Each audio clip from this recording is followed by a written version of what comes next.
O tarifaço dos Estados Unidos traz reflexos importantes para o café brasileiro. Os envios brasileiros para o mercado norte-americano caíram de forma expressiva em agosto. Quem chega para atualizar tudo para a gente é o Márcio Ferreira, que é presidente do Conselho dos Exportadores de Café do Brasil, Secafé.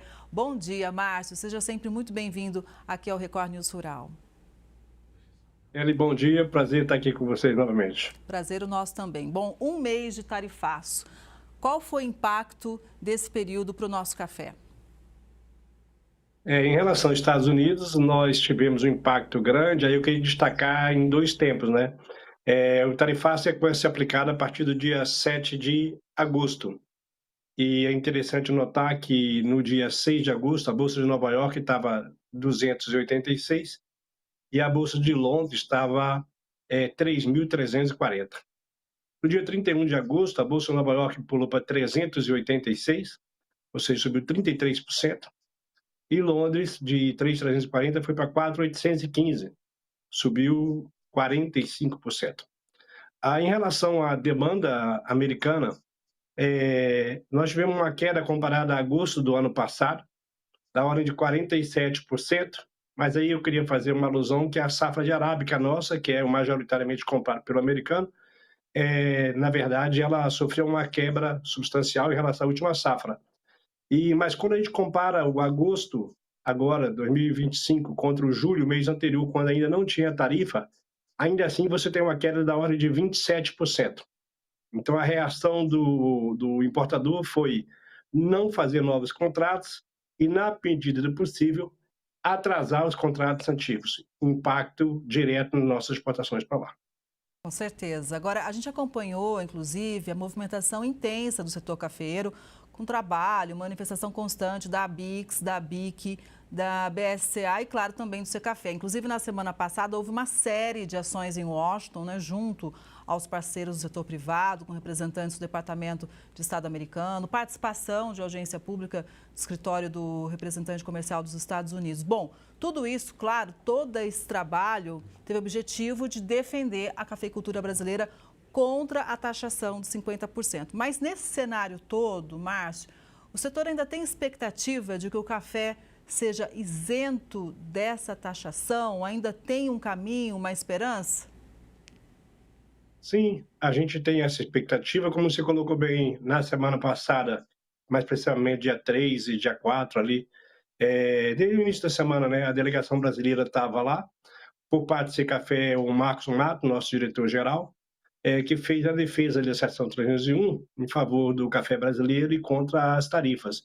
E também, para nossa felicidade, não seria diferente, a NCA, a National Coffee Association, através do seu presidente, também fez a defesa do café brasileiro, bom, ali ficou a nossa participação. Nós tivemos também várias reuniões em termos de buscar direcionamento, e o que a gente observou, obviamente, a gente sabe que existe a questão política, que tem uma força muito grande, tem dificultado o trabalho não só do café, do setor privado do Brasil como um todo, junto às autoridades americanas, mas no final ali da semana, o presidente Trump, ele deu uma ordem executiva onde outros produtos, como ouro, acho que outros mais foram isentados, e abriu ali a possibilidade de novas isenções, principalmente para produtos não produzidos no território americano, que é o caso do café. Obviamente que também deixou ali muito claro que isso também vai depender das conversas tratativas junto ao governo de cada país. Então, nesse sentido, valeu muito a pena ter ido, o Marcos ter ido lá, eu acompanhei bastante todas as reuniões, também junto com outras representações do Brasil, e também esse final da semana, no sentido de que a gente deve aprofundar as conversas agora do lado brasileiro, para que essa pequena porta que foi aberta, a gente não deixe ela se fechar e aproveite essa janela e tentar trazer de volta a pauta do ponto de vista governo. Mas a gente, enquanto setor privado, avança e continua acreditando na possibilidade, sim, porque os impactos, o Kelly, da alta de preço é muito grande, tanto para o importador quanto para o consumidor americano. Nós estamos dizendo que a bolsa subiu até 31 de agosto, 33% em Nova York, né? 45% em Londres, e essa alta não inclui tarifa. Se você pegar a tarifa de 50%, você vai chegar a níveis jamais pagos por um consumidor americano, nem na alta recorde quando foi no ano passado a 448 contra a alta anterior de 1977 de 340. Então, hoje, por exemplo, a Bolsa de Nova York fez um movimento muito interessante, ela teve uma alta muito forte hoje, 380, ela fechou 384. Se você aplicar sobre isso 50%, você chega em 570. E aí inviabiliza totalmente. Os Estados Unidos, obviamente, vai buscar outros fornecedores, mas não há excesso de produção que possa atender essa demanda nos Estados Unidos. Daí a necessidade de se resolver isso o mais breve possível. Lembrando que, no nosso entender, o americano ainda detém uns 2 meses, talvez 3 meses ali de estoque de café do Brasil. Mas isso vai diminuindo a cada dia e essa volatilidade, essa alta do mercado, ela pode continuar, principalmente nesse mercado tão incerto em função das tarifas. Pois é, então se ainda tem estoque de café brasileiro por lá para 2, 3 meses, a gente pode dizer que a situação para o bolso norte-americano em relação ao café pode piorar ainda mais se essa tarifa não for revertida, né? Então pode complicar ainda mais o preço do café para o norte-americano. Isso num cenário, né, Márcio, que a produção ela está em queda, a demanda sempre em alta. Aqui no Brasil, geada, inclusive no Cerrado, prejudicou a nossa produção e toda essa tarifa, ela causa uma insegurança no mercado. Por isso, muita gente até quis comprar antecipadamente. Nós tivemos aí por parte da Europa e da Ásia, não se trata de aumento de consumo, mas antecipação de pedidos. Não digo nem antecipação, porque, como eu falei, no ano passado o mercado chegou a 448 e no dia 6 de agosto estava 286, então já era uma queda substancial. Mas os importadores, Europa, Ásia e o próprio Estados Unidos, não vinham fazendo novos contratos, Europa e Ásia, em função de que, mesmo com a queda substancial, quando agregado ao custo do estoque, que remete às altas históricas, ainda seria custo muito alto.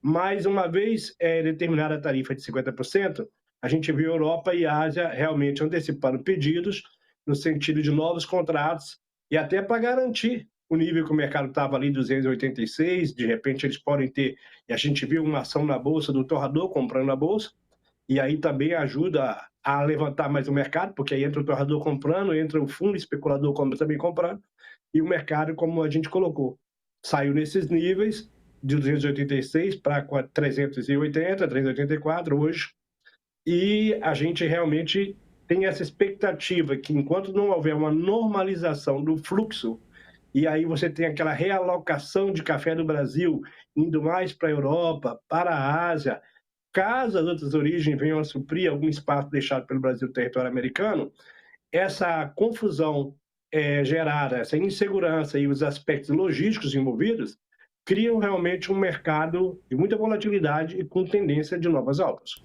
Pois é. Agora, se essa tarifa de 50% não for revertida, né, vamos imaginar o pior cenário. Curto, Uhum. médio prazos, quais seriam os caminhos para a gente? No curto e médio prazo, você teria, como eu falei, a realocação. Se alguém vai suprir os Estados Unidos, esse alguém vai deixar espaço na Europa e na Ásia. Então, teria uma realocação. Outro impacto seria uma eventual redução de consumo nos Estados Unidos em função da alta de preço e talvez aumentar cafés de outras origens, principalmente aumentar a participação dos robustas, que hoje estão com a produção em crescente, tanto no Vietnã quanto no próprio Brasil. E aí também prejudicaria o Brasil de qualquer maneira.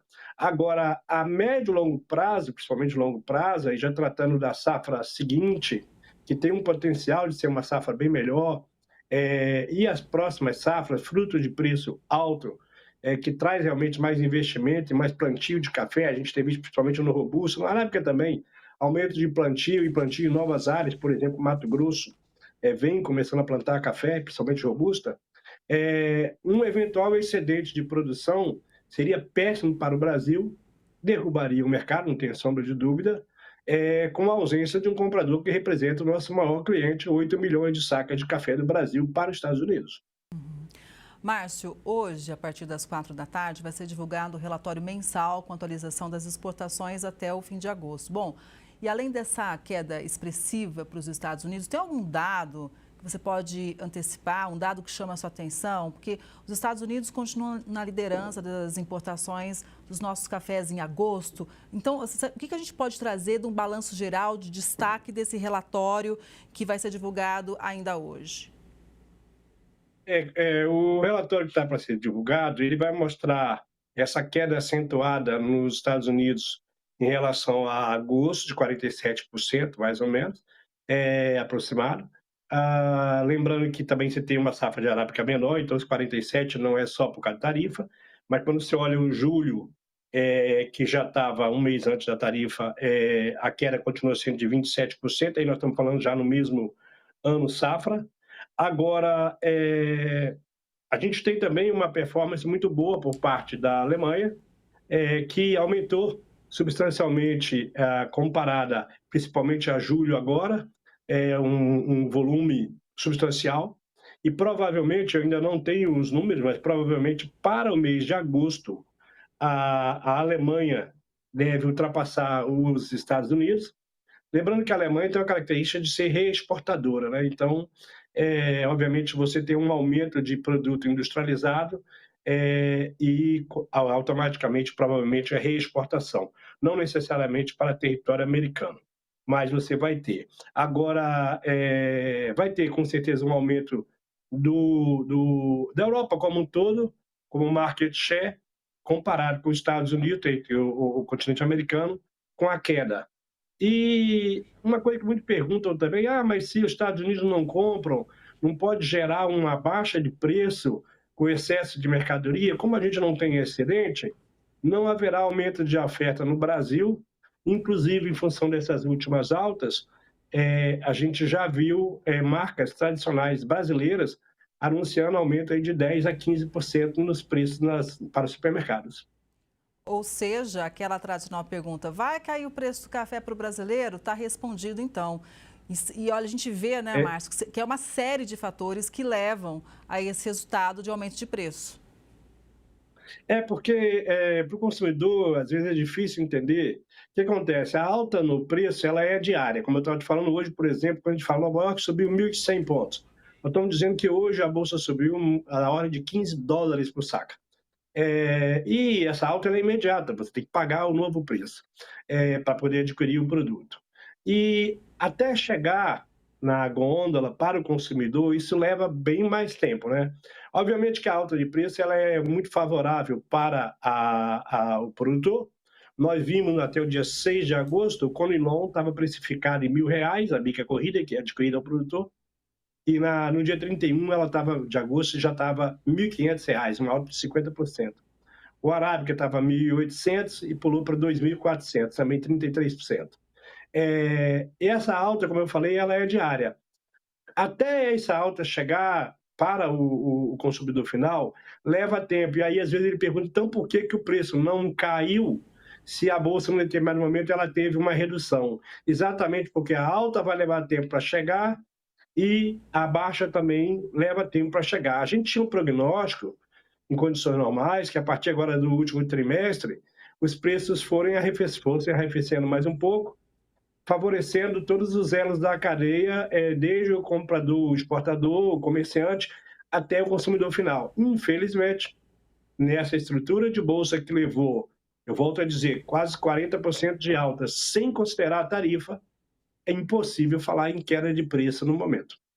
Márcio, você sabe que a gente segue acompanhando de perto o setor, torcendo para que essa questão com os Estados Unidos se reverta, que aconteça um acordo em breve. E você sabe que você, o Secafé, tem sempre portas abertas aqui no Record News Rural. Muito obrigada por esse panorama completo para a gente. Kelly, eu que agradeço o café e eu até conversei agora há pouco com o Marcos, a gente vai tentar marcar uma agenda com Brasília para sentar e conversar em relação ao feedback daquilo que nós tivemos lá nos Estados Unidos e ver as iniciativas do governo numa direção de realmente a gente dialogar e aproveitar esse momento em que o presidente americano dá essa ordem executiva e permite que se tenha isenção de produtos, tarifa para produtos não produzidos nos Estados Unidos, principalmente se o governo estiver disposto a dialogar e abrir diálogo de fato dos dois lados, né? É importante demais essa conversa também por aqui, né, Márcio? Vamos fazer um combinado. Assim que tiver Isso. um resultado dessa reunião por aqui, vamos nos falar para a gente também deixar todo mundo bem informado aqui no Record News Rural. Muito obrigada mais uma vez. Um abraço, prazer estar com vocês aqui. Prazer, bom dia.